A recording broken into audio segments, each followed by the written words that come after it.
መችልልኝ ሌላ ከሌለኝ የትስ ሄዳለው ምንስ ሆናለው ቀንጨ ለመብኝ አንቺ እናት ሀገሬ ሂድ አገር ካሉኝ ሀገር አለኞይ አባቴን ልጠይቅ ከተቀበረበት ሄድኩኝ ዝም አለኝ። አስቸኳይ ስብሰባው ላይ እንግባና ምክክር ኮሚሽን ውስጥ የተሰማው አዳዲስ ነገሮች ምንድነው የሚለው እንመጣበታለን። አስቸኳይ ስብሰባ ተጠርቷል። አስቸኳይ ስብሰባ የኦሮሚያ ክልል ካቢኔው ከፍተኛ አመራር ከዞን ጀምሮ ስብሰባ ተቀምጠዋል። ሐሳብ አስተያየት ስጡ። ሐሳብ ስለሰጣችሁ ከልብ እናመሰግናለን። ጽናት ላይ ተሳተፉ። የኦሮሚያ አስተዳደር የመጀመሪያው ስብሰባ ሳይሆን ይሄኛው ሁለተኛው ስብሰባ ነው። ሁለተኛው ስብሰባ በዋናነት ሰሞኑን እንደዘገብነው የኦህዴድ ከፍተኛ አመራሮችና በተለይ ወጣቱ ከአዛውንቱ ጋር ቀደም ሲል የኦህዴድ ማዕከላዊ ኮሚቴ ውስጥና በስራ አስፈጻሚ ውስጥ ያሉ አንጋፋዎቹ ቁጭ ብለው አዳዲስ ፖለቲካዊ አቅጣጫዎችን እያሰሉ ይገኛል። አጠቃላይ ከሀገሪቱ ቀውስ ሁኔታ አኳያና እንደዚሁም በቀጣይ ሊያስከትለው የሚችል አዳዲስ ጉዳዮች ላይ ኦህዴድ እየመከረ ይገኛል። በዚህ ምክክር ውስጥ ከፍተኛ ጭንቀት እንዳለ በስፋት ስንዘግበው ቆይተናል። ዛሬ ሌላ ስብሰባ ላይ ተቀምጠው ይገኛል። በክልሉ ያለ ከፍተኛ አመራር በዋናነት ዘግቶ የሚወያየው የመረጃው ሁኔታ ምን እንደሆነ እስካሁን የወጣ ጉዳይ ባይኖርም ተገማች የሆኑ ጉዳዮች ግን እንዳሉ ግልጽ ነው።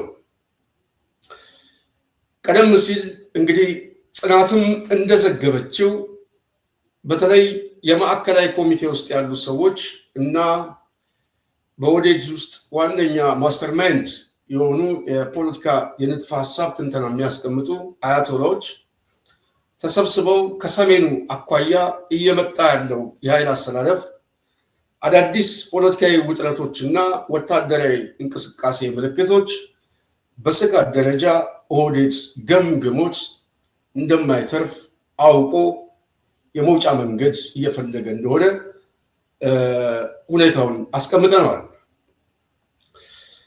ከዚህ ውስጥ በዋናነት የተነሳውና አጨቃጫቂ የሆነው ሶስት ኃይሎች ተፈጥረው ነው። እነዚህ ኃይሎች አንዱ በሰራዊቱ ውስጥ ያለ የምክር ሀሳብ ትንተና ነው። ሁለተኛው በአያቶላዎቹ የኦህዴድ የቀድሞ አመራሮች የመጣ ሀሳብ ነው። ሶስተኛው ግን አሁን ክልሉን በሚመሩት በተለይ በነሽመልስ አካባቢ ያሉ ኃይሎች የመጣ ሀሳብ ነው። ይህ ሀሳብ ሊቋጭ አልቻለም። አቅጣጫ ግን አስቀምጠዋል። ከዚህ አቅጣጫ ጋር በዋናነት በተለይ አያቶላዎቹ ሁኔታው እጅግ አስቸጋሪ ነው፣ በኢትዮጵያ ውስጥ ያለው ፖለቲካዊ መልክ በአጠቃላይ መልኩ እየተቀየረ ወታደራዊ እንቅስቃሴ ብቸኛ አማራጭ እየሆነ ከመጣ በጣም አስቸጋሪ ነው። በተለይ ከምርጫው አኳያና አሳታፊ ካልሆኑ አካባቢዎች ውክልናቸውን በፌዴራል መንግስቱ ላይ በሚቀጥለው አስተዳደር ፖለቲካዊ ብያኔ ካልተሰጠበት ምክክር ኮሚሽኑ የሚያመጣው አጀንዳም በቀጣይ ያለው ስርዓተ መንግስት ላይ ቅቡልነት አይኖርም። በዚህም ደግሞ ፖለቲካዊ ቀውሱ የበለጠ ወታደራዊ እንቅስቃሴውን መልኩን ይቀይረዋል የሚል ምክረ ሀሳብ አቅርበዋል። ስለዚህ ምክረ ሀሳቡን ይዘው ድርድር ብቸኛ ምርጫ እንደሆነ ነው ያስቀመጡት። ለዚህ ደግሞ የሚያስከፍለን ነገር ካለ ሰጥቶ መቀበል ውስጥ ብንገባ ይሻላል የሚል አንዱ የተቀመጠው ከህወሓት አካባቢ የሚመጣውን ፖለቲካዊ ድርድር እንፍታ የሚል ነው። በወጣቶቹ ላይ ደግሞ የተቀመጠው ይሄ ጉዳይ በጦርነት ማለቅ አለበት፣ በዋናነት አሁን ያለው አስተዳደር ጉልበት አለው፣ የሰራዊትም አቅም አለን። ክልላችን ውስጥ በርካታ ሚኒሻ አለ። ስለዚህ አያሳስበንም። ወደ ጦርነት ብንገባም ህወሓት ካለው ጉልበት አኳያ ተዳክሞ ነው ያለው። ስለዚህ እኛ የያዝነውን ሰራዊት የሚገዳደር ቁመና ስለሌለው እንደውም በአጭር ጊዜ ጦርነቱን እንጨርሳለን። እሱን ከመታን ግን በቀጣይ ደግሞ የሀሳብ ጉዳያችንን የመልክ እናስይዛለን የሚል አንድ አቅጣጫ ነበር ያስቀመጡት። በዚህ ጉዳይ ላይ እንግዲህ የአብይ አህመድ በአንድ በኩል ከነሽመልስ አብዲሳና ከወጣቶቹ ጋር፣ በሌላ በኩል ከአዛውንቶቹ ጋር፣ በሶስተኛ ደግሞ ከሰራዊቱ ጋር ተፋጦ ይገኛል። በሰራዊቱ ውስጥ ደግሞ ያለው ሁኔታ እንግዲህ ባለፉት 8 ዓመታት ሰራዊቱ በከፍተኛ ደረጃ እየዳከመ ነው ያለው። መዋቅራዊ ጥቃት ደርሶበታል። በሰው ኃይልም ተዳክሟል። ከፍተኛ የሆነ ኮስት እየከፈልን ነው የሚለው ሰራዊቱ እንግዲህ እስካሁን በጦርነት ውስጥ ነው ያለው። ምናልባት የሚታየው ሰሞኑን ደጋዳሞት ጎጃም ላይ ከፍተኛ ምት ተመቶ እንግዲህ በየጊዜው እጅ እየሰጡ በጣም ብዙ ኃይል ነው እያጣ ያለው። ይሄ ቀውስ እና መልኩ ደግሞ እየተቀየረ ሲመጣ ምናልባት ያልታሰቡ አደጋ ሊከሰት ይችላል። አጠቃላይ በኢትዮጵያ ውስጥ ያለውን ቀውስ መቆጣጠር የሚችል መዋቅራዊ የሰው ኃይል እንደዚሁም ተተኳሽ ካለብን ዓለም አቀፍ ሁኔታም ደግሞ አስቸጋሪ ጫና ውስጥ እየገባን ነው የሚል ምክረ ሀሳቦችን እያመጡ ነው። እነዚህ ሀሳቦች ከአዛውንቶቹ ጋር የሚስማሙ ሲሆን ወጣቶቹ የሚባሉት ደግሞ በኃይል እንፈተዋለን የሚል አመለካከት ይዘዋል። በዚህ መሃል እንግዲህ አብይ አህመድን ወጥመድ ውስጥ እንደገባ በስፋት ዘግበነዋል። ምክንያቱም ሰራዊቱ በዋናነት ወደ ውጊያ እንዲገባለት ነው የሚፈልገው፣ ወይም ደግሞ እሱ የሚሰጠውን አቅጣጫ ካልተቀበለ ውጤቱ ምን እንደሆነ ግልጽ ነው። ስለዚህ ይሄ አይነት መጠባበቅ በአገዛዝ ውስጥ መፈጠሩ ምናልባት ወደፊት ያልታሰቡ ችግሮችና መልኮች ሊከሰቱ እንደሚችል ግልጽ ነው። ይሄ ጉዳይ አሁን ወደ ኦህዴድ ከፍተኛ አመራሮች ውስጥም ገብቷል። ከስብሰባው አኳያ ሊገመት የሚችል ፖለቲካዊ ሴናሪዮ ቢቀመጥም ምናልባት የምንገምተው 2 ጉዳዮች ሊሆን ይችላል ብለን እናስቀምጣለን። አንደኛው በዚህ ምናልባት ካሰላለፉ አኳያ የገመገሙት ግምገማ ላይ የኃይል አሰላለፍ አቅጣጫ ብያኔ ለመስጠት ነው። እንግዲህ አንዳንድ ሁኔታዎች የሚያሳዩት ኦህዴድ ለመደራደር ፍላጎት እንዳለው ያሳያል። በሌላ በኩል ወደ ጦርነት ለመግባት ደግሞ አቤቱታ እያቀረበ እንደሆነ የተለያዩ አክተሮች እየተሰባሰቡ እየመጡ ነው የሚል ለቅሶ ካድሬዎቹ እየተሰማ ነው። በቀጣይ ወዴት ይገባል የሚለው እኛ የተለያዩ ሀሳቦችን አስቀምጠናል። ግን ከስብሰባው ምናልባት የሚጠበቀው አንዱ ከሰሜን አካባቢ የመጣ የኃይል አሰላለፍ ምናልባት አጠቃላይ በኢትዮጵያ ፖለቲካ ላይ ብቻ ሳይሆን በኦህዴድ እጣ ፈንታ ላይ ብያኔ የሚሰጥበት ስለሆነ ይሄ ጉዳይ በከፍተኛ ደረጃ ያስጨንቃቸዋል። ይሄ ምንም ጥያቄ የለውም። ከማስጨነቅም በላይ አደገኛ የሆነ ምናልባትም ሊቆጣጠሩት የማይችል ቀውስ ሊገጥማቸው እንደሚችል ግልጽ ነው። ስለዚህ ይህንን ሁኔታ አንዱ የኃይል አሰላለፉ ላይ ብያኔ ለመስጠት ስብሰባው እንዳስፈልጋቸው መገመት ይቻላል። ሁለተኛው ግን ከምክክር ኮሚሽን ጋር በተያያዘ ነው። የምክክር ኮሚሽኑ እንግዲህ አዳዲስ ሁኔታዎችን እያመጣ እንደሆነ እየተሰማ ነው። ከነዚህ ውስጥ አንዱ በቀጣይ የሚመሰረተው የአብይ አገዛዝ ላይ አሁን ያለው በዋናነት የክልል የግዛት ጥያቄዎች ላይ አዳዲስ መልኮችን ይዞ ለመምጣት እንዳሰበ ይሰማል። ከዚህ ውስጥ በዋናነት ትኩረት የተደረገው አማራ ክልልና ኦሮሚያ ላይ፣ ትግራይ አካባቢ ላይ አዳዲስ ነገሮች እናስፈጽማለን የሚል ሁኔታ ነው ያለው። በተመሳሳይ አዲስ አበባ ላይ አዲስ አበባ ላይ እንግዲህ ሰሞኑን ስንዘግበው እንደሰማችሁት በተለይ ከዚህ ከምክክር ኮሚሽኑ በኋላ አዳነች አቤቤ ቢቢሲ ላይ ጠይቃ ልዩ ጥቅም አስመልክቶ ከኦሮሚያ አስተዳደር ጋር እየተነጋገርን ነው፣ ከምርጫው በኋላ ብያኔ ይሰጥበታል ብላ ፍንጭ ሰጥታለች። ስለዚህ ከምርጫው በኋላ ያለችው ከምክክር ኮሚሽኑ በኋላ ነው። ስለዚህ አብይ በቀጣይ በሚመሰርተው መንግስት በሚለው የጎበዝ አለቃ ላይ ይህንን አቅጣጫ ተቀብሎ አዲስ የፖለቲካ መስመር ለመዘርጋት ፍላጎት እንዳለው መረጃዎች እየተሰሙ ነው። በዚህም ኦሮሚያ ላይ ያለው አስተዳደር የአሰላለፍ ክፍል ተፈጥሯል። ፖለቲካሊ አሰላለፍ ከዚህ ጋር በተያያዘ በተመሳሳይ ዋነኛው የተፈለገው ደግሞ አማራ ክልል ነው። አማራ ክልል አሁን ያለውን አስተዳደር በተለያየ ሁኔታ አደረጃጀት መቀየር ተፈልጓል። አንዱ ክልሉን በድጋሚ መስራት ነው። ክልሉን በድጋሚ አፍርሶ ለመስራት ኦህዴድ ዝግጅት አድርጓል። በተለይ አማራ ክልል በአራት አቅጣጫ መበተን ፈልጓል። የአገው የክልልነት ጥያቄም ኦህዴድ እንግዲህ እንደተቀበለ እየተሰማ ነው። አፈጻጸሙ እንዴት ነው የሚለው ወደፊት ይሄዳል የሚለው ወደፊት እንሰማዋለን። በተመሳሳይ ወሎን ክልል አድርጎ ለማዋለድ እና ደሴና ኬሚሴ ላይ የክልል አስተዳደር ለመሰየም ፍላጎት እንዳለው የስራ ቋንቋውንም አማርኛ፣ ኦሮምኛ ለማድረግ ፍላጎቶች እንዳሉ ተሰምቷል። በጎጃም ምስራቅና ምዕራብ በማለት እንደዚሁ ለማዋለድ ፍላጎት አለው። ጎንደርንም በተመሳሳይ ክልል አድርጎ ለማቆም ኦህዴድ ፈልጓል። ዋነኛው አሰላለፉ አማራን መበተን ነው።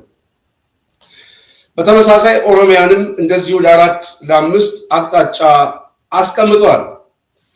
በምስራቅ ኦሮሚያ፣ ደቡብ ኦሮሚያ፣ እንደዚሁ ምዕራብ ኦሮሚያ፣ ሰሜን ኦሮሚያ የሚሉትና መካከለኛው በተለይ አዲስ አበባን ከሸገር ጋር አዋህዶ አዲስ አበባን የመሀል አዲስ አበባ በሚል ለማዋለድ ፍላጎቶች አሉ። ከፍላጎት በላይ የውጭ ተሞክሮ በሚል ከ10 በላይ የአገሮችን ተሞክሮ በመውሰድ በሚል ኦህዴድ አዲስ አበባንም ለመጠቅለል ዝግጅቱን ጨርሶ ከምክክር ኮሚሽን የመጣው አጀንዳ በሚል እንግዲህ የፖለቲካ አስተዳደሩን ለነዋሪው ሰጥተን ባለቤትነቱን ግን እንወስዷለን የሚል ጠቅላይነት ነው የያዙት። ስለዚህ ይህንን ለማድረግ ዋነኛ እየተጠበቀ ያለው የምክክር ኮሚሽኑ ነው። የምክክር ኮሚሽኑ የሚያመጣው አጀንዳ ኦህዴድ የማስፈጸም ጉልበት አለው የለውም? አሁን ከዚህ ጋር ነው ፈተና የገጠማቸው። አብይ አህመድ ይህንን ምርጫ ህዝቡ መረጠኝ ብሎ ነው የመጣው። እንግዲህ በተጨባጭ ምርጫው ውጤቱና ሂደቱ ግልጽ ነው።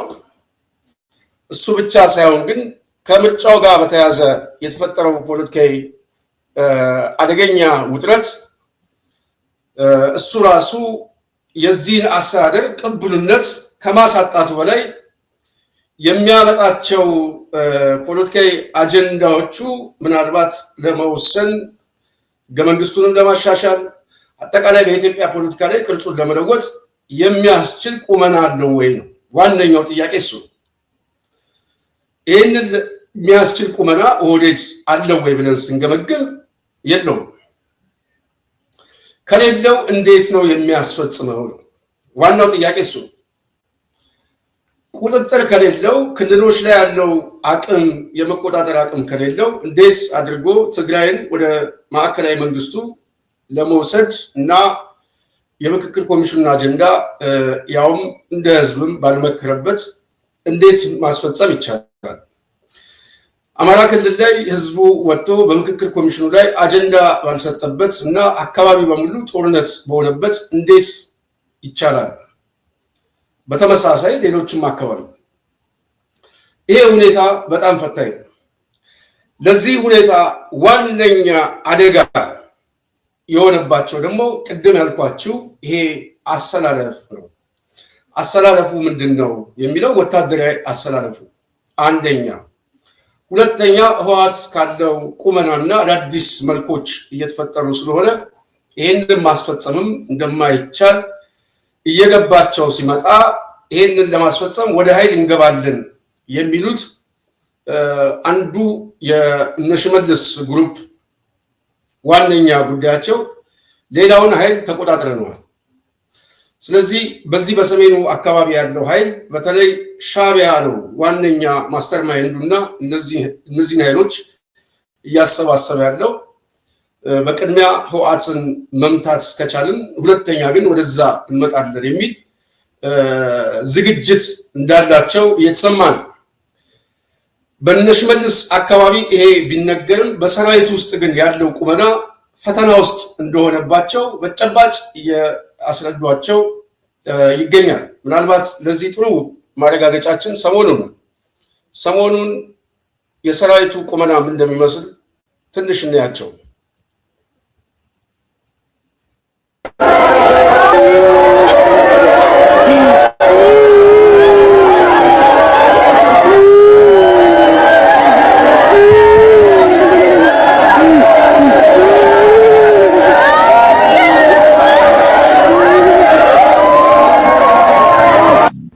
የእግዚአብሔርን ቃል እንሰማለን።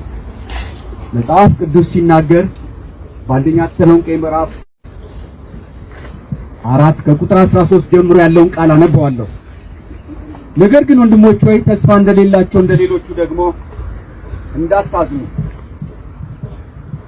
አንቀላፍተው ስላሉት ታውቁ ዘንድ እንወዳለንና ኢየሱስ እንደሞተና እንደተነሳ ካመንን እንዲሁ በኢየሱስ ያንቀላፉትን እግዚአብሔር ከእርሱ ጋር ያመጣቸዋል። እኛ ሕያዋን ሆነን ይሄ የምታዩት ቁመና ነው። እንግዲህ በየጊዜው ሰዎች ነው እንግዲህ እየወደቁ ያሉት። ያው የኦህዴድ አገዛዝ ንጹሃንም ይገድላል፣ ራሱም ዋጋ እየከፈለ ነው። ይሄ ሰራዊት ቅድም እንዳሳየዋችሁ 8 ዓመት ሙሉ በጦርነት ማሳለፍ ቀላል አይደለም።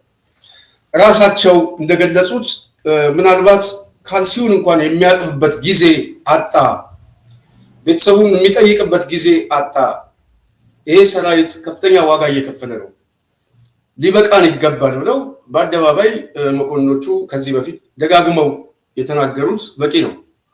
ስለዚህ ከፍተኛ የሆነ የሞራል ውድቀት ደርሶበታል። የሚዋጋው የእርስ በርስ ጦርነት ነው። በነገራችን ላይ በኢትዮጵያ ውስጥ በጣም ልዩ እኮ የሚያደርገው የኢትዮጵያ መከላከያ የሚባለው የሚዋጋው ከኢትዮጵያ ሕዝብ ጋር ነው። ስሙን የሚጠራው የኢትዮጵያ መከላከያ ተብሎ ነው፣ የኢትዮጵያ ሰራዊት ተብሎ የሚጠራ የሚወጋው ግን የኢትዮጵያን ሕዝብ ነው። በጣም አስገራሚ ነው። የሚወጋበት ኮዝ ደግሞ ሲታይ ደግሞ ፖለቲካዊ ኮዝ ነው መፈታት የሚችል። እነዚህ ፖለቲካዊ ኮዝ በዋናነት ጥያቄዎችን በጠረጴዛ ዙሪያ ሊያወያይ የሚችል አዲስ ስርዓት መፍጠር ነው። ስለዚህ መከላከያው በዋናነት ማድረግ ያለበት አሁን ፖለቲካ አስተዳደሩን የያዙት ሰዎች አስፈጻሚው አካል ህዝቡ በዚህ ደረጃ የፖለቲካ ቅራኔ ካለው እኛ ወደ ውጊያ መግባት አንችልም፣ ስለዚህ ከህዝቡ ጋር ተደራደር። እኛ በዋናነት ተልዕኳችን የህዝቡን ሰላምና ደህንነት የሀገሪቱን ሉዓላዊ ድንበር መጠበቅ ነው እንጂ አስፈጻሚውን መጠበቅ አይደለም። ያንተ ኮሮጆ አይደለንም። እኛ በሄድክበት ቦታ ሁሉ እኛ አንተን የመጠበቅ ግዴታ የለብንም። ህዝቡን ነው የመጠበቅ ግዴታ ያለበት። ህዝቡ ደግሞ በምርጫ ያመጣው መንግስት የለም ብሎ ብያኔ ሰጠ፣ በሰልፍ በቁጣ እንደዚሁም ደግሞ በኃይል። ስለዚህ ይሄ ሰራዊት ማስገደድ ያለበት አስፈጻሚው አካል ፖለቲካ አስተዳደሩን ወደ መስመር ግባ ብሎ ወደ መስመር ማስገባት ሲችል ስሙን ብቻ ተሸክሞ ስሙ ግን ለአስፈጻሚው አካል ጠባቂ ነው፣ ዘበኛ ነው፣ የህይወት መስዋዕትነት ይከፍላል። አንዳንዱ ምናልባት ቀብሩ ሁሉ እንዳይታወቅ ሸፋፍነው ሞቱም እንዳይሰማ ነው የሚያደርጉት። በጣም በሚገርም ሁኔታ አብይ አህመድ ይጫወትባቸዋል። ምናልባት ታሪክ አድርጎ ሊመዘግብ የሚችለው ታሪክ እንኳን የለው። ሀገር እየጠበቅኩ ነው የሚል ሰራዊት አንድን ግለሰብ ለመጠበቅ የሱን የስልጣን የበላይነት ለማስጠበቅ ሰራዊቱ በአንድ በኩል በጥቅም ይደራጀ፣ በሌላ በኩል በዘር አሰላለፍ ይደራጀ፣ በሌላ በኩል ደግሞ በድንቁርናና ግራቀኙን በማያውቅ ኃይሎች ከምርጫ የመጣ መንግስት ስለሆነ ነው ምን ሞተው የሚል ጀነራል የተሰበሰበበት ውጤቱና ሂደቱ መጨረሻው ምን እንደሆነ በማያውቀው ጦርነት ዋጋ እየከፈለ። ስለዚህ የሚገባቸው ሰዎች ሲገባቸው ይሄ ጉዳይ ወዴት ነው የሚሄደው የሚል ጥያቄ ማንሳታቸው አግባብነት አለው ብዬ አስባለሁ። ውጤቱ ወዴት ነው የሚሄደው? በአጠቃላይ በኢትዮጵያ ፖለቲካ ላይ የሚያኮርፈውን ሰው ስናበዛው ፖለቲካዊ ቀውስ ሲመጣ እሱን የምንፈታበት መንገድ ደግሞ ወደ በኃይል ስለሆነ ምርጫውም ስለተዘጋ ብቸኛ ምርጫችን ጠመንጃ ነው የሚል አዳዲስ መልኮች ሁሉ ሊዋለዱብን ይችላሉ። ለአብነት አሁን ክርስቲያኖችን የመጨፍጨፍ ጉዳይ ስናየው ቀውሱ ብቻ ሳይሆን ሞታቸው ብቻ ሳይሆን ከተገደሉ በኋላ ራሱ የሚጠብቃቸው መንግስት እንደሌለ ማወቃቸው አንድ ጉዳይ ነው። ግን ጥቃትም ደግሞ ተመሳሳይ ጥቃት እንደሚፈጸምባቸው ደግሞ በመግለጫ የሚሰጥ አገዛዝ ነው። ገና ነው ውጤቱ ገና ነው ብሎ መግለጫ የሚያወጣብህ አገዛዝ። ስለዚህ ይሄ ማህበረሰብ ራሱን ለመከላከል ብቸኛ ምርጫዬ ምናልባት ይህንን አገዛዝ ማፍረስ ነው የሚል ኃይል በሂደቱ ያዋልደዋል። ስለዚህ ሂደቱ ራሱ ፖለቲካዊ ቀውሱ የሚያመጣው አዳዲስ የጦርነት መልኮችን ነው። ይሄ ለአገዛዙ ፈተና ነው። ለሰራዊቱ ደግሞ ተጨማሪ አደጋ ነው። እንግዲህ ያያችሁት ነው። በየጊዜው ሰው ይቀብራል። በየጊዜው ምርኮኛው ቀላል አይደለም። አማራ ክልል ብቻ ገብቶ ያለቀውን ሰራዊት እንዲው በትግራይ ጦርነት ምናልባት ዘግናኝ የሆነ ሰራዊት እንዳለቀ ግልጽ ነው። አሁን ደግሞ ተመሳሳይ የሆነ የጦርነት ድባብና መልኮች ሲመጡ ያገዛዙ መጨረሻ ምንድን ነው ብሎ ለሚጠይቅ ሰው ውድቀት አፍንጫቸው ላይ እየመጣ እንደሆነ በተጨባጭ ያሳያል። ስለዚህ ብቸኛ ምርጫቸው ምንድን ነው? ወደ ማስገደድ ነው የሚሄዱት። ከዚህ በኋላ ዝም ብለን አንሞትም፣ ዝም ብለን ዋጋ አንከፍልም በማለት ማስገደድ ብቸኛ ምርጫቸው ነው። ይሄ ካልሆነ ግን በቀጣይ ሊከፍሉት የሚችለው ዋጋ እንደ ተቋም መፍረስ ብቻ ሳይሆን በኢትዮጵያ ፖለቲካ ቁመና ላይ የነበራቸውን ስምና ማዕረግ በሚያዋርድ የታሪክ አፈጻጸም ላይ ነበሩ ብሎ መጥፋት ነው። አንዳንዱ በህይወት ላይኖር ይችላል። አንዳንዱ ከሀገሩ ወጥቶ እዛው ሊቀበር ይችላል። አንዳንዱ የያዘውን ሁሉ ሊያጣና በዜሮ ሊባዛ ይችላል። የሚመጣው ቀውስ አደገኛ ስለሆነ ማለት ነው። ይህንን ቀውስ እያዋለደ ያለ ፖለቲካ አስተዳደሩ ከሆነ ሰራዊቱ ማስገደድ ነው ያለበት። አዲስ ስርዓት ፍጠር ብሎ ማስገደድ ሲገባው እኛ ጋር ያለው ሰራዊት ግን ተጨማሪ የህይወት መስዋዕትነት እንዲከፍል ራሱን መፈተሽ ያቃተው ሰራዊት ሆኖ ባለፉት 8 ዓመታት የመጣበትን ማየት ይቻላል። ስለዚህ ይሄ ሁኔታ አዳዲስ መልኮችን እየለወጠ ይመጣል ማለት ነው። ይሄ ባለበት ሁኔታ አብይ አህመድ ከምክክር ኮሚሽን የሚያመጣው አጀንዳ ማስፈጸም ይችላል ወይ ነው ጥያቄው። ነጥቡ እዚህ ላይ ነው። አይችልም። ካልቻለ ቅቡልነት የሌለው አስተዳደር ክልሎችን አፍርሶ ሌላ ክልል ማዋለድ አይችልም። ዋነኛ ፍላጎቱ ግን ምን እንደሆነ ይታወቃል። በተለይ አማራ ክልልን መበተን አንድ የፖለቲካ ስልት አድርጎ ነው የያዘው። የአማራ ሊቅ አሰላለፉን ማዛባት ይፈልጋል። ለማዛባት ግን አዳዲስ ክልሎችን ማዋለድ ነው። አዳዲስ ክልሎችን ማዋለድ ብቻ ሳይሆን በሚያዋልዳቸው ክልሎች ላይ ልዩ ኃይልና ፖሊስ አደራጅቶ አማራን እርስ በርስ እየተዋጋ ጠቦ እዛው ወደ መሃል እንዳይመለከት ከፍ ብሎ እንዳያይ የቤት ስራ እየሰጠው ነው። ይህንን የቤት ስራ አብይ አህመድ እድሜ ካገኘ እድል ካገኘ ያስፈጽመዋል። ካስፈጸመው በኋላ ውጤቱ ምንድነው የሚለው በውጤት ደረጃ የሚያጠያይቅ አይደለም። እድል ግን ካላገኘ ግን ቅዠት ብቻ ህልም ብቻ ሆኖ ይቀራል። በተመሳሳይ በዚህም በሌሎች አካባቢ ይሄ ሁኔታ ታዲያ ማስፈጸም የማይችል ከሆነ ምናልባት በቀጣይ ምን ሊያስከትል ይችላል? ኦህዴድስ ካሰላለፍ አኳያ ወዴት ሊሄድ ይችላል የሚለውን ለመገምገም ግን በተወሰነ መልኩ የተለያዩ ሁኔታዎችን ሊያስብ ይችላል ብዬ አስባለሁ። ከዚህ በፊት እንዳስቀመጥኩት አንዱ መደራደር ነው።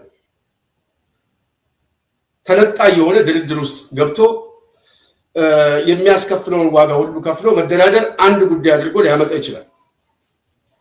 ሁለተኛው ግን ኃይል በመሰብሰብ ወደ ጦርነት እገባለሁ ብሎ ሊያስብ ይችላል። በውጤት ደረጃ ምን ያስከትላል? እሱ ነገ ጧት የሚታይ ነው። በሌላ በኩል መደራደር ይገባኛል ብሎ በተለይ ደግሞ ኦሮሚያ ላይ ካሉ ኃይሎች ጋር ሰጥቶ የመቀበል ድርድር ውስጥ ለመግባት ፍላጎት ሊኖረው ይችላል። የኃይል መሰብሰብና የኃይል ማዛባት አዳዲስ መልኮችን ለመፍጠር ኦህዴድ መንቀሳቀሱ የማይቀር ጉዳይ ነው። ይህ ካልሆነ የምክክር ኮሚሽኑ የሚያመጣውን አጀንዳ ማስፈጸም ስለማይችል ቅቡልነት ስለሌለው፣ ስለዚህ ከምርጫ ያጣውን ቅቡልነት ከጉልበት አመጣዋለሁ የሚል እንቅስቃሴ ውስጥ ተገዶም ሊገባ ይችላል ማለት ነው። ጉልበት አለው የለውም እሱ በግልጽ የሚታወቅ ነው። በዚህ መካከል ደግሞ በሰራዊት ውስጥ ያለው ቅድም እንዳልኳችሁ የሚፈጥርበት የስነ ልቦና ውድቀትና አስቻይ ሁኔታ የለኝም የሚለው ጥያቄ በስርዓት ውስጥ ያልታሰቡ አደጋዎች ሊመጡም ይችላል ማለት ነው። ስለዚህ ኦህዴድ በብዙ ምክንያት ተከቧል። አንደኛ ከሚፈልገው የሳቦታጅ ፖለቲካ በዋናነት አማራ ክልል ላይ አሁን አሰላለፉን ለመቀየር ሲንቀሳቀስ የተለያዩ አክተሮችን ያዋልዳል። ምናልባትም ብልጽግና ውስጥ ያለ ኃይል ያሰላለፍ መዛባት ሊፈጥርበት ይችላል። እዚህ የኮቴ የተሸከሙ የብአዴን አሰላለፍ ውስጥ አቅም አላቸው የላቸውም የኛ ግምገማ ግልጽ ነው። ብዙ እነሱ ንቀው ነው የሚያዩቸው፣ ግን በተወሰነ መልኩ የሚፍጨረጨርና ትንሽ አዳዲስ መልክ ለማሳየት ውስጣዊ አሰላለፉ ይዛባል። በሌላ በኩል በሰራዊት ውስጥና በአስፈጻሚ አካል ውስጥ አለመተማመንና አዳዲስ ሽኩቻ ይፈጥራል። በወጣቱና በአዛውንቱ መካከልም ክፍሎች ይፈጠራል። ስለዚህ ብልጽግና ራሱ አደጋ ውስጥ እየገባ ነው ማለት ነው። እንኳን የምክክር ኮሚሽኑን አጀንዳ ለማስፈጸም ብልጽግና ራሱ የህልውና አደጋ ይገጥመዋል ማለት ነው። ይሄ በጣም በአጭር ጊዜ የሚታይ ፖለቲካ ሴናሪዮ። ብልጽግና ሁለት ቦታ የመሰጠቅ እድሉ በጣም ሰፊ ነው። ሰራዊቱ በተመሳሳይ 3 ቦታ ወይም ደግሞ 2 ቦታ የመሰጠቅ እድሉ በጣም ሰፊ ነው። ኦህዴድ በተመሳሳይ 2 ቦታ የመሰንጠቅ እድሉ በጣም ሰፊ ነው። ስለዚህ ብልጽግና በሰራዊቱ በአስፈጻሚው አካልም ፖለቲካዊ ወታደራዊ እንቅስቃሴው ላይ የኃይል መዛባት ይገጥመዋል። ከፖለቲካ ጥያቄዎቹ ለማስፈጸም ከሚሄድበት ሁኔታ አሁን ካለው ቁመና ይሄ በራሱ አገዛዙ በሁለት እግሩ ቆሞ መንግስት መስርቶ የምክክር ኮሚሽን የሚያመጣውን አጀንዳ ለማስፈጸም ጉልበት ያጣል ማለት ነው። ጉልበት ያጣል። ጉልበት ሲያጣ የጽናት ሚዲያ ቤተሰብ ያለው ሁኔታ ምንድነው ብሎ መገምገም ጥሩ ይመስለኛል። ምክንያቱም ይሄ አማራ ክልል ላይ ኦህዴድ የሚያስበው ፕላን ነው። በተለይ ወሎን አካሎ መቁረጥ የሚፈልገውና ሰሜንና ምስራቅ በሚል ሊያዋልደው የሚፈልገው በተመሳሳይ ቅማንት አገውን ወደዛ አካባቢ ፍላጎቶች እንዳሉ ነው የሚሰማው። ይሄ እንግዲህ የፖለቲካ ውሳኔያቸው ነው። ዋናው የኃይል ማዛባት ነው።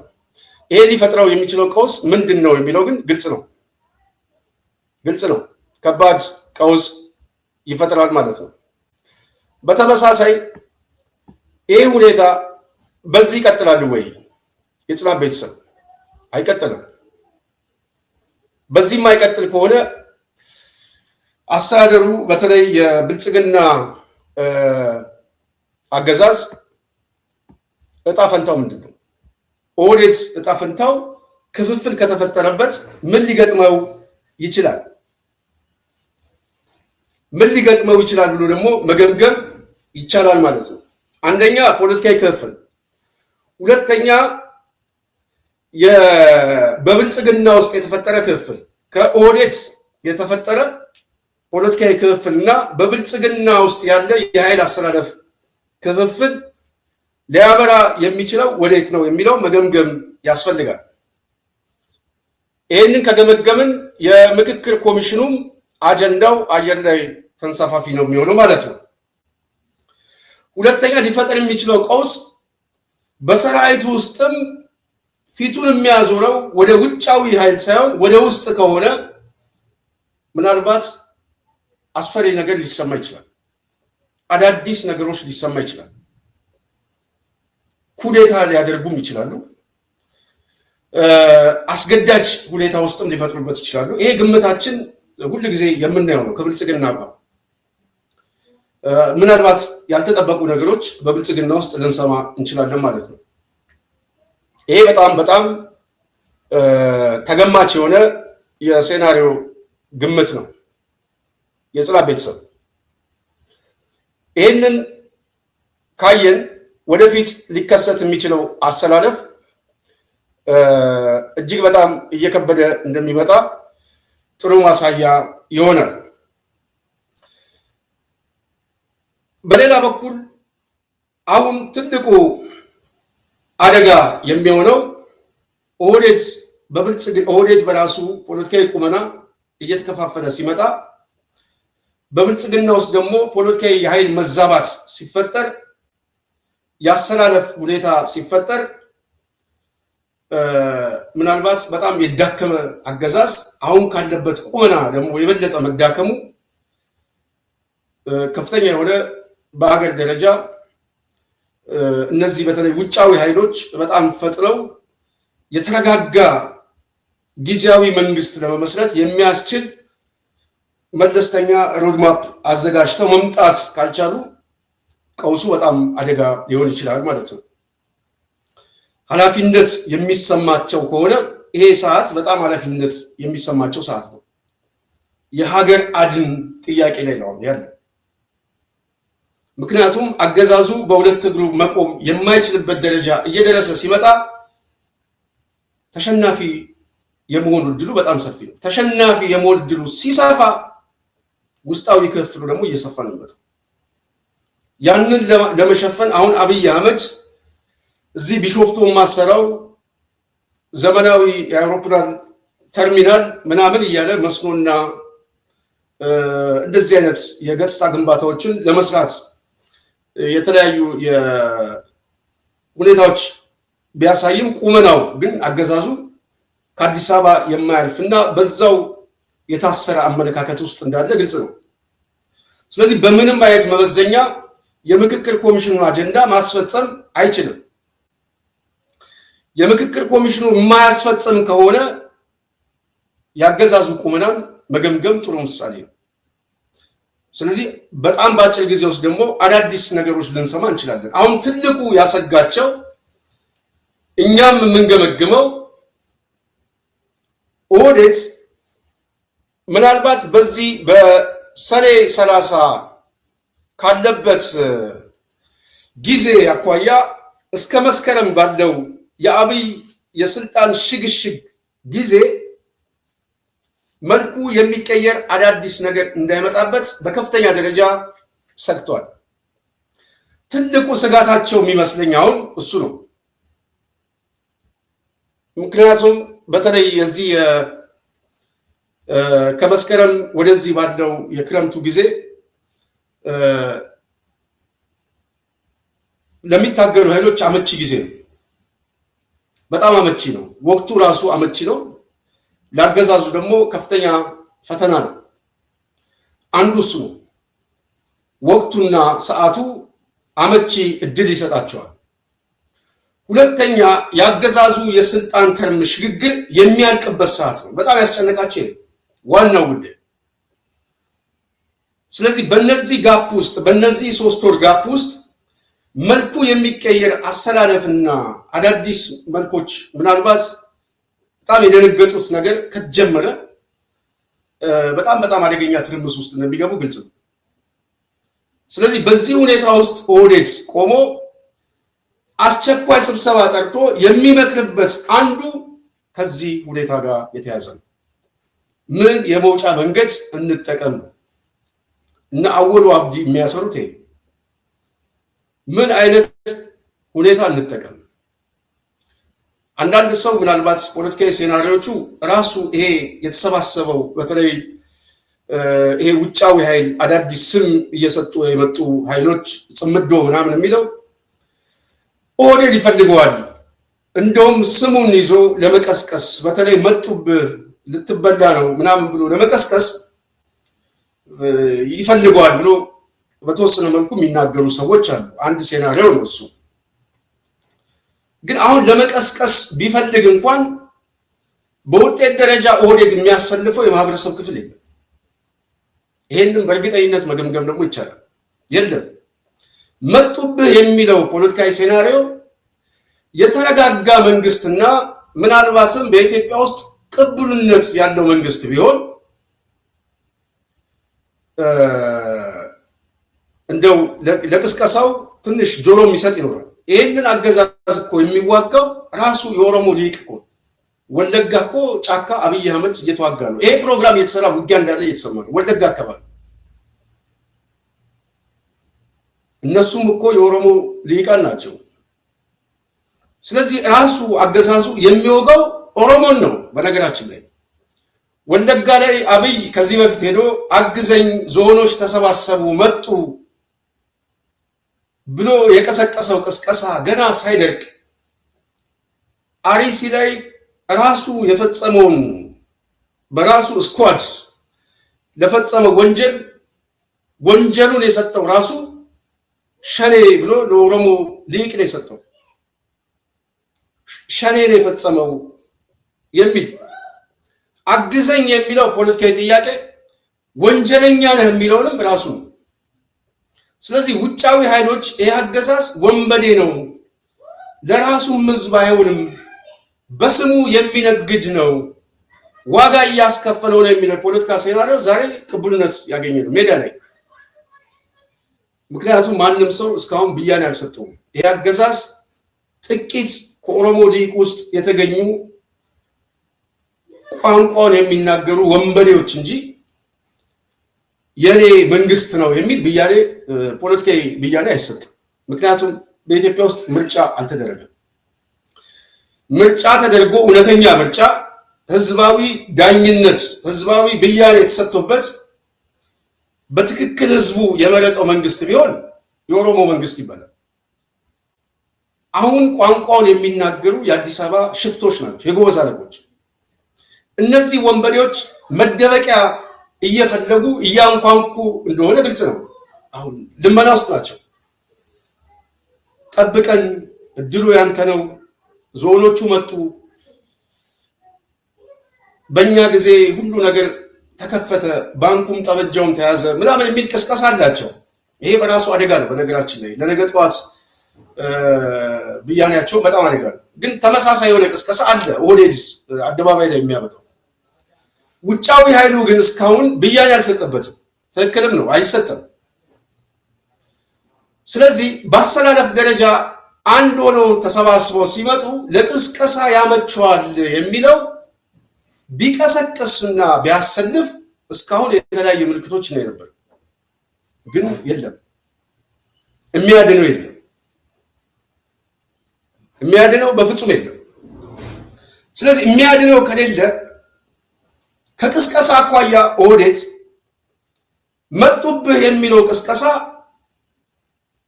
ወደ አሰላለፍ ወደ አክሽን ሲገቡ ከፍተኛ የፖለቲካ ዲስኮርስ አድርጎ እንደሚያመጣ ግልጽ ነው። ውጤቱ ግን ባዶ ነው። ማሰለፍ አይችልም።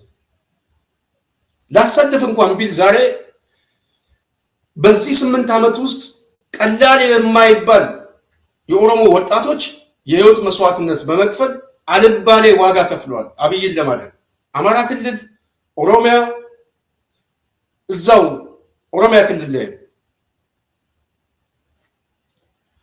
በትግራይ ጦርነት። ስለዚህ ከዚህ በኋላ የሚመጣው የኃይል አሰላለፍ ይሄን ሁሉ ለመመከት ከአንድ አካባቢ ላይ ቀስቅሼ አሳምኜ ዋጋ አስከፍለዋለሁ የሚለው ወጣት ክልሉን ነገ ጠዋት ትውልዱን ማምከን ነው የሚሆነው። ስለዚህ ማንም ልጁን አይሰጥም፣ ማንም አይሰጥም። ወደሱ የሚመጣ ወደ ህዝቡ የሚመጣ ኃይል አይደለም፣ ወደ አገዛዙ የሚመጣ ኃይል ነው። ወደ አገዛዙ የሚመጣን ኃይል ደግሞ ፖለቲካዊ ብያኔ የሰጠው ጥቂት ወንጀለኛ ቡድን ለህግ አቀርበዋለሁ ነው። ከህዝብ ጋር የሚዋጋ ከህዝብ ጋር የሚታገል የትኛውም ሊቅ የለም፣ ፖለቲካዊ ሊቅ የለም። ራሱ እዛ ውስጥም ያሉት ሰዎች ዛሬ በትግል እየተሰለፉ ነው ያሉት። ስለዚህ እኔ የሚመስለኝ አሁን ኦህዴድ በአንድ በኩል የስልጣን ተርሙ እያለቀ መምጣቱ ከአብይ ፍጻሜ፣ በሌላ በኩል ከጦርነት አሰላለፍ የመጣ አስደንጋጭ የሆነ መልክ፣ እንደዚሁም ከምክክር ኮሚሽኑ የሚመጣ አጀንዳና አጀንዳውን ለማስፈጸም የሚሄዱበት ሁኔታ ከከሸፈ ያገዛዙ ክሽፈት ማሳያ ነው ስለሚከሽፍባቸው ማለት ነው። በዚህ መካከል ላይ ደግሞ በተለይ ደግሞ ድንገት ያልተጠበቀ ክስተት ከመጣ እንዴት ሊመከት ይችላል? በምን አይነት የፕሮፓጋንዳ ሁኔታ፣ በየትኛው አሰላለፍ፣ በየትኛው የሰራዊት ቁመና፣ በየትኛው ህዝባዊ ቅቡልነት የሚለው እጅግ በጣም አስደንግጧቸዋል። በጣም ደንግጠዋል። ስለዚህ የመውጫ መንገድ እየፈለጉ ነው። የመውጫ መንገድ ከስልጣናቸውና በተወሰነ መልኩ የማርያም መንገድ ከመፈለግ የመጣ ነው። እንዴት ትንሽ የእፎይታ ጊዜ እናገኛለን?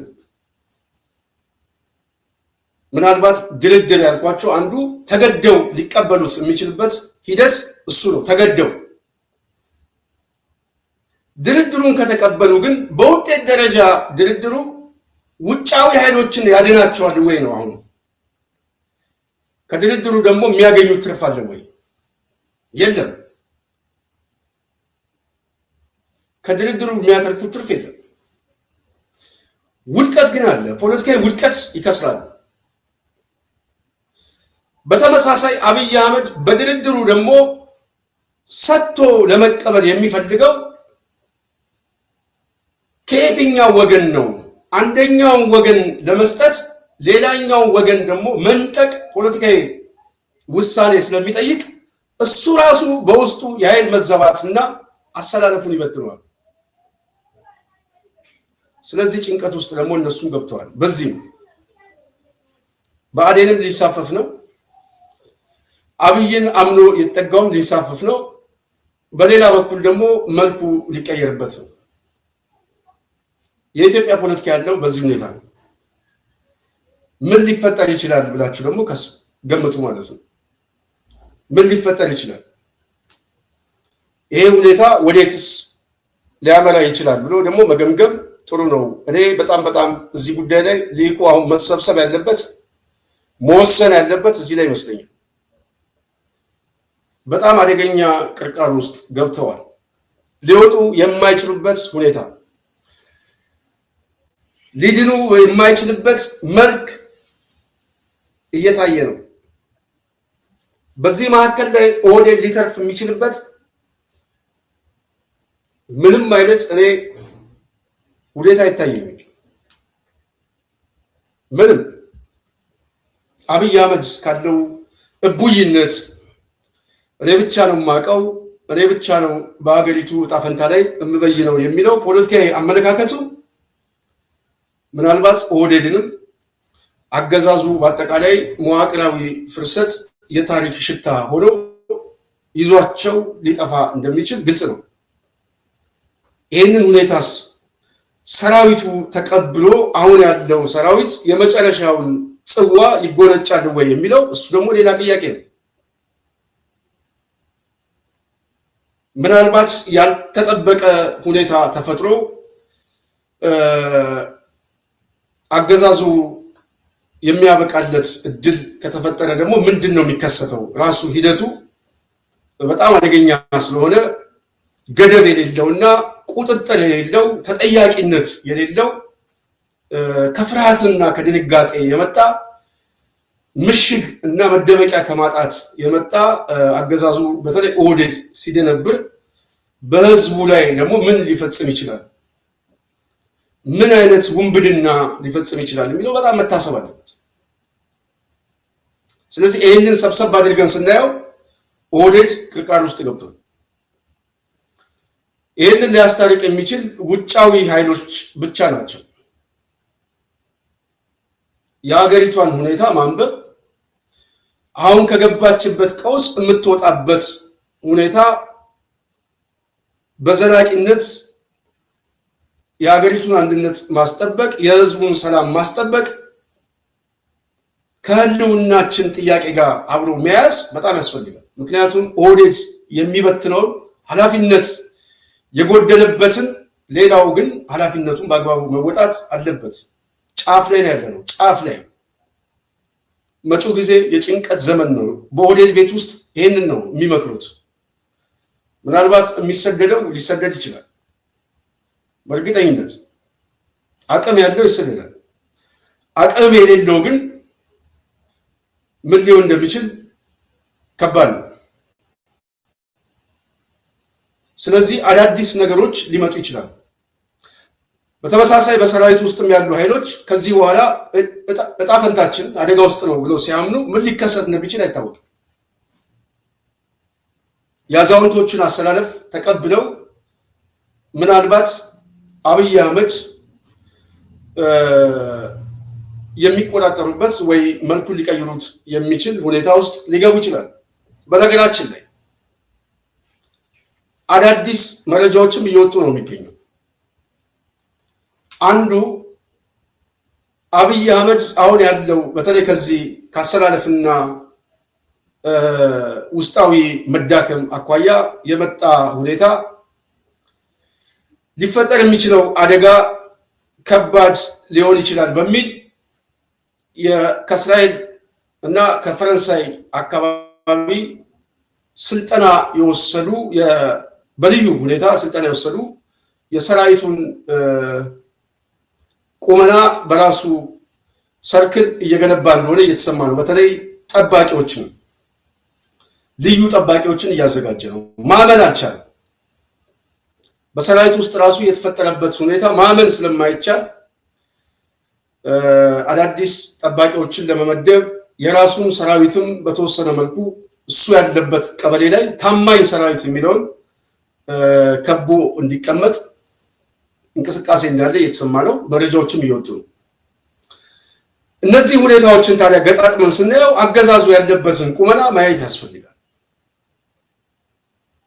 ይህ አገዛዝ ደግሞ በዚህ ቁመና ውስጥ ካለ የምክክር ኮሚሽኑ ቅድም ያልኳችሁ አማራ ክልልን በትኜ አዲስ አበባን ከሸገር ጋር ጠቅልዬ መሀል ኦሮሚያ አድርጌ እጠቀልላለሁ የሚል ያው ፖለቲካዊ የሆኑ ውሳኔዎች እና አቅጣጫዎች ቢቀመጡም ማስፈጸም ግን አይቻልም። ማስፈጸም አይችልም። እኔ በእርግጠኝነት አብይ መንግስት መስርቶ የሚያስተዳድረውና የሚቆጣጠረው ክልል አሁን ጦርነት ባለበት አካባቢ ላይ በጣም በጣም አጨበጭብለታል። በፍጹም የሚቻል አይደለም፣ የሚታሰብም አይደለም። ስለዚህ ምንድነው ሊገጥመን የሚችለው ማለት እዚህ ጋር ማየት ያስፈልጋል። በመጨረሻ እንደ ጽናት ሚዲያ እኛ እንደው በተወሰነ መልኩ የሀገር ጉዳይ እንደሚያሳስበው የነገ ጠዋት ዕጣ ፈንታችን እንደሚያሳስበው በተለይ በውጪ ያሉና የሚታገሉ ኃይሎች እኔ ምናልባት እየረፈደ ሲመጣ አደጋ ውስጥ እንዳይገቡ እሰጋለሁ። ማለት እየረፈደ ሲመጣ ኳሱ አሁን እጃቸው ላይ ነው። አገሪቷን ለማዳን ይሄንን አገዛዝም በቃ ለማለት ኳሱ ያለው እጃቸው ላይ ከወዴት እጅ ወጥቷል፣ ፖለቲካሊ ወጥቷል። ጎል የማግባት ጉዳይ ግን እኔ ታይሚንግ ይመስለኛል። አንዳንድ ጊዜ በባከነ ሰዓት ላይ የሚገባ ጎል ተጋጣሚውንና ደጋፊውን ያስደስታል። አሁን የባከነ ሰዓት እና እድሎች ላይ ነው ያለው ኦህዴድ። በዚህ የባከነና ባለቀ ሰዓት ላይ ጎል ማግባት የሚችልበት የፖለቲካ ሴናሪዮ ሰርቶ ከመጣ በተለይ ለነፃነት የሚታገለው ኃይል ከፍተኛ ቅርቃር ውስጥ ሊገባ ይችላል፣ ፖለቲካዊ ቅርቃር ውስጥ። ይሄ ደግሞ ሂደቱን ያስረዝመዋል። ስለዚህ ማሰብ ያለባቸው ታይሚንጉ አሁን ይመስለኛል። አሁን ይሄ አገዛዝ የመጨረሻ ብያኔ ላይ ነው ያለው። በሁለት እግሩ የሚቆምበት ይህንን አገዛዝ ሊያድን የሚችል የሰራዊትም ፖለቲካ አስተዳደርም ቁመና የለውም። በውስጥ ኃይሉ የዳከመ ሁለት ቦታ እየተሰነጠቀ ነው። በሰራዊት ውስጥ ያለው ቁመና አልቻልንም ብለው እየገመገሙ ነው። አቅም አነሰን። የቀብር አስፈጻሚ ኮሚቴ ይመስል በየጊዜው መኮንኖቻችን እየቀበርን ነው በቃን የሚል ሁኔታዎች አሉ፣ መልኮች አሉ፣ ስሜቶች አሉ። ስለዚህ በውስጥ በኩል ያለው መዳከም እና የሰራዊቱ መዳከም እንደ ሀገር አገዛዙን መጠበቅ የበለጠ አደጋ ውስጥ ነው የሚከተል። ሰዓቱ ግን አሁን ይመስለኛል። ስለዚህ መፍጠንና ምናልባት የመጣውን እድል ወደ ውጤት ለመቀየር የቁመናቸውን መሬት ላይ ያለውን አሰላለፍ እንደዚሁም ደግሞ የነገ ጠዋት ብያኔ ላይ አስበውበት መምጣት ከቻሉ እነዚህ አክተሮች በጣም በጣም ኢትዮጵያን የማሻገር እድላቸው በጣም ሰፊ ነው። በጣም ተከቦ ነው ያለው፣ አልቻለም። በአስተሳሰብ እየፈረሰ ነው። መዋቅራዊ ፍርሰትም እየደረሰበት እንደሆነ እያመኑ ነው። ክፍሎች እየተፈጠሩ ነው። ኃላፊነቱን ያልተወጣ አገዛዝ መጨረሻ ላይ በውስጥ በኩል ነው የሚበተነው። ኦህዴድ ደግሞ ካለበት ጠቅላይነት እና ብዙ ነገር ስለሚፈልግ ፖለቲካሊ ተሸንፎ ነው ያለው። በብዙ ነገር ተሸንፎ ነው ያለው። የትኛውም የማህበረሰብ ክፍል ኦህዴድን ለማዳን የሚሰለፍ የለም፣ በእርግጠኝነት የለም። ጥቂት ካድሬ ብቻ ነው። ይሄ ጥቂት ካድሬ መንግስት ስለመሰለው ነው ባነር ተሸክሞ ሰልፍ የሚወጣው እንጂ ምናልባት የተሰባሰበው ኃይል ነገ ጠዋት ሲመጣ ራሱ ይሄ ሰልፈኛው በጭፈራና በልልታ የሚቀበለው ግልጽ ነው፣ ማን እንደሆነ ይታወቃል። ስለዚህ አሁን ነው እኔ ለውጥ ማምጣት አለብን የሚሉ ኃይሎች ይሄ ሰዓት ኦህዴድን በቃ የሚባልበት ሰዓት ይመስለኛል። እነሱም ወደዛ አካባቢ እየተሰባሰቡ እየመጡብን ነው እና መልኩ ይቀየራል የሚል ድንጋጤ ውስጥ ስለገቡ በር ዘግተው እየመከሩ ነው ያሉት። ጽናት ሚዲያ ባለፈው እንዳስቀመጠችው በተለይ ከአዛውንቶቹ አካባቢ የመጣው ጥያቄ ከዚህ በኋላ የመውጫ መንገዳችን ሰጥቶ መቀበል ነው፣ ፖለቲካ ድርድር ውስጥ እንግባ የሚል ጥያቄ ነው። በወጣቶቹ በኩል ያለው ግን ወደ ኃይል እንግባ ነው። ፖለቲካ ድርድር ውስጥ ከገባን የያዝነውን እናጣለን፣ ወደ ኃይል ከገባን ግን የምንመታውን ኃይል መተን ቢያንስ ጠቅላይነታችንን በይፋ እናመጣለን የሚል ፍላጎታቸውን ነው እያሳዩ ያሉት። ይህንን ፖለቲካዊ አቅጣጫና መልክ ለማስያዝ እንግዲህ ኦህዴድ አስቸኳይ ስብሰባ ተቀምጦ ነው የሚገኘው። እና አወሉ አብዲ፣ እነ ሽመልስ አብዲሳ፣ እነ አዲሱ ቂጤሳ ነገ ጠዋት ምን ይወስናሉ የሚለውን ወደ እናንተ እናመጣላችኋለን። አሁን ባለው ቁመናቸው ግን ያው ሳጥን እየተሸከሙ ወደ ቀብር መሄድ ብቻ ነው። እጅ የሚሰጠውም እጅ ይሰጣል፣ ዋጋ የሚከፍለውም ዋጋ እየከፈለ ነው ያለው። ስለዚህ ኦህዴድ በቀጣይ ምን ሊገጥመው ይችላል? የምክክር ኮሚሽኑን አጀንዳስ ማስፈጸም የሚችል ቅቡልነት ያለውና ቁጥጥሩ ደግሞ በኢትዮጵያ ውስጥ ያለ አገዛዝ ይፈጠራል ወይንስ በድርድር መልኩን ቀይሮ ሁኔታውን ሊያዛባው ይችላል? ወይንስ ተጠባቂና በጣም አስፈሪ የሆነው ኃይል ተሰባስቦ ሀገር የማዳን ጉዳይ ኃላፊነቱን ተወጥቶ ኦህዴድን በዚህ ክረምት ሸኝቶ ምናልባት የመስከረም እንቁጣጣሽን ያከብራል? እሱን ወደፊት የምናየው ነው። ለማንኛውም ግን አዳዲስ መልኮች እየተፈጠሩ እንደሆነ ግልጽ ነው። ፖለቲካውን ለሚያነብሰው የጽናት ቤተሰብ ዛሬ በዋናነት ያለን መረጃ ይሄ ነው። አስቸኳይ ስብሰባው የሰራዊቱ ያለበት ቁመናና ፍራቻ አዲስ አበባን በመሃል ኦሮሚያ ክልሎችን እንደ አዲስ ለምክክር ኮሚሽን የመጣለት የውስጥ ጥያቄ ነው። በዚህ እነሱ ሊድኑ ይችላሉ ወይንስ ህዝቡ ይድናል የሚለው ግን ነገ ጠዋት የምናየው ነው። የነበረን ፕሮግራም ይሄን ይመስላል። የጽናት ቤተሰብ ሀሳብ አስተያየት የሰጣችሁ ከልብ እናመሰግናለን። ጽናትን ደግፉ፣ ሀሳብ ስጡ፣ ላይክ ሼር አድርጉ ሁልጊዜ እንጠይቃለን። እኔ ስንታየው ቸኮል ነኝ ፕሮግራሙን ያዘጋጀውላችሁ። በሚቀጥለው እስክንገናኝ ሰላም ሁኑ።